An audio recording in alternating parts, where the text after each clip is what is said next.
Josh Saunders. We have Bob Coldridge, and we're at the Clockwork Dragon. It's an annual event here in Geelong where a bunch of people get together, play some tabletop games, and raise some money for some really good charities. The games on show today are War Machine and Hordes, which we're told are quite different from each other. Yeah, they both sound fucking awesome. One focuses on steam-powered machines, other focuses on the rage of war beasts. It's so cool. Not only is there a competition today, 8 teams of 5. 8 teams of 5, yeah. There's a cosplay competition, there's a raffle, there's best painted minifig competition. I tell you, those painted minifigs in the competition, fucking insane, man. And it in a way it's intimidating because I'd love to play this, but looking at the caliber of painting, it's incredible, especially the ones they're playing with. Like, I'd want to put them in a sealed little box and never touch them again. And as I mentioned, the greatest thing about this event is literally every single cent goes to charity, which is so cool. Yeah, it's awesome. It's to help feed the hungry. So let's go in there, let's have a look and see how these guys play these games, because we're not tabletop gamers, we don't know what this is. This is all brand new to us. But I feel like by day's end we will be. By day's end, because I've already been Googling like starter packs and stuff like that. I can't help it. I'm sorry, Millie. Sorry. I'll just give this back to him. I'm really sorry. I need to sell this so I can afford to play. I have a new addiction. Let's go check it out.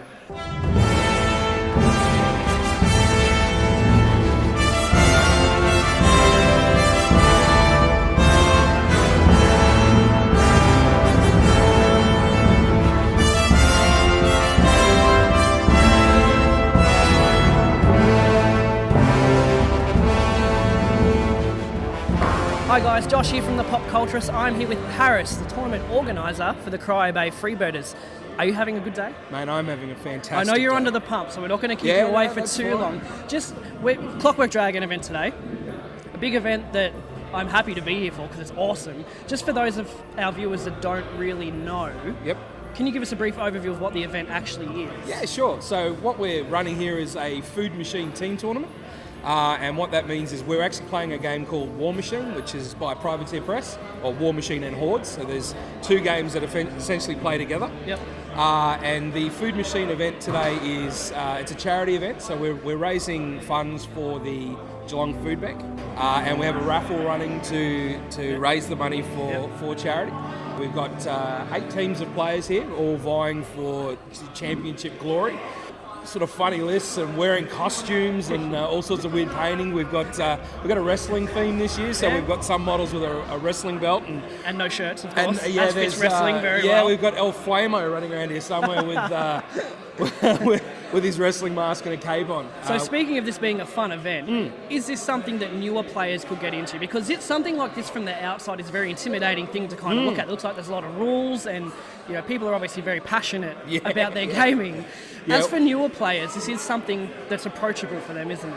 Yeah, very much so. That's one of the things with the Clockwork Dragon itself, which is the event name, is we set out to make it as new player friendly as possible. A lot of events that you go to, while the community is fantastic, you know, some of them are really competitive. So for a new player to walk in, it can be a really daunting task. Right. So the reason that we're doing teams is so that a new player can sort of go under the wing of a more experienced player. Excellent. Which gives them a chance. And plus, because team captains from each side decide who plays who against each other, we get a chance to put newer players against newer players, so there's not you're not getting smashed by some guy that's already, or lady, we've got a few ladies playing, that will just cream them and then they'll walk away from the event going, I'll never do that again. So, we have a lot of return players that started new, which has been fantastic, Which may be me and Ryan after this, because we've been eyeing everything off and it looks awesome. I guess I'm a bit of a miniature dealer then, because we get a lot of people addicted playing this game, and once you're hooked, you just can't stop. So it's a competition, obviously, overall. What are the grand winners? What are they taking away from this today? What's up for grabs exactly? Well, actually, in terms of the competition itself, mostly bragging rights. One of the things that we were very keen on with this particular event is other events which are focused on the top 3 players or the top 3 teams. So all the prizes and everything goes towards them. Yep. For us, it's important that everybody walks away with something. So while you do get recognised, there are top players at the events, top teams at the events, and you do get frame certificates for that. Everyone that attends gets a certificate and something. So this year everyone walked away with a stand-up dice bag and some dice and what we call a feat token, which is part of the game, and more lollies than I think everyone will be diabetics. Oh, Dylan, our cameraman's already eating like 7 lollipops today. So really the main prizes though are what we can win out of the raffle. Like we've got a whole painted army that you can win. Rule books, role-playing games, painting prizes. We've got even one of the top painters in America, Shoshi, has donated some. She's going to literally go online and teach people how to paint specific models. We have prizes coming out of our ears. And the raffle overall is community-driven, isn't it? It is community-driven. So everything that comes out of that raffle goes directly to the Geelong Food Bank. So they'll be used to buy food. Last year we did cans, which was fantastic. I've heard stories about how many cans you got for that event. Over 3,800 and almost busted a foofer valve trying to move that out of this tournament into a trailer. It was full on. So this year we went, you know what, I'm getting older, I need my back. Coins. No, it's like our buddy Craig is working at the raffle stand at the moment. He's just non-stop. And people are buying so many tickets. Like this, it's just got a good vibe feel here today. It does. It's awesome. Well, to give you an idea of, I guess for me as the tournament organizer, the thing that makes me the happiest is we have teams as far away as Canberra. Like they leave Canberra, drove 9 hours to get here to play an event which, let's be honest here, the actual winning of the event doesn't mean as much as the community.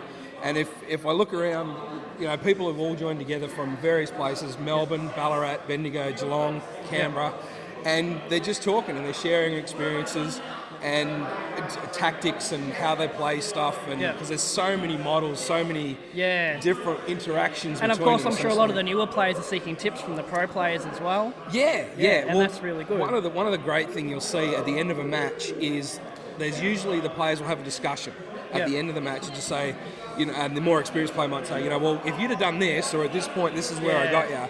And they don't mean it like, ha, stuck it to you. It's more like, next time, just be aware of this, you know. It just amazing. So we've got some young players that have just come through the ranks and have been done really good. Well, I know you're a busy man. I know round 2 is about to start. Round 2 is very. I won't keep you any longer. Thank you very much for your time. Thank you guys for coming. Enjoy. Stay tuned here on the Pop Culturist for more footage on the Clockwork Dragon Geelong event.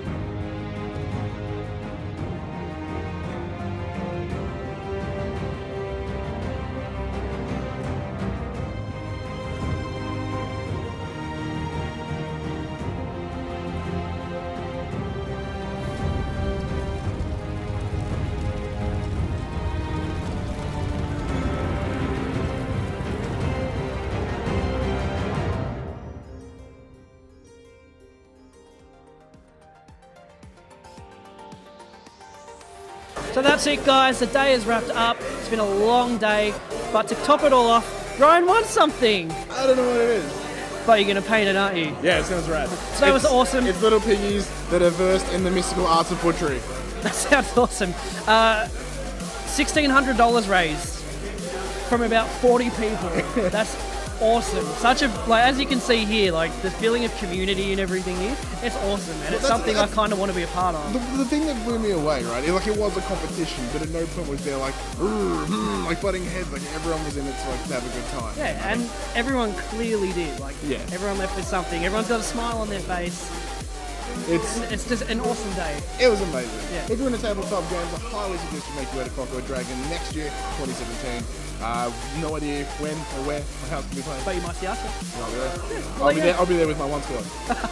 And I'll get we're going to enter next year and we're going to get our own certificates. After from what we've seen in there, I'm going to get destroyed with just this. But at least you won't get yelled at. That's true. Because everyone's so friendly. Everyone's really lovely. Like, and then at the end of the match, they'll be like, we'll give you some friendly advice. Bring more figures. You've got 4 pigs. It's not enough. Thanks for watching, guys. Thanks, See you later.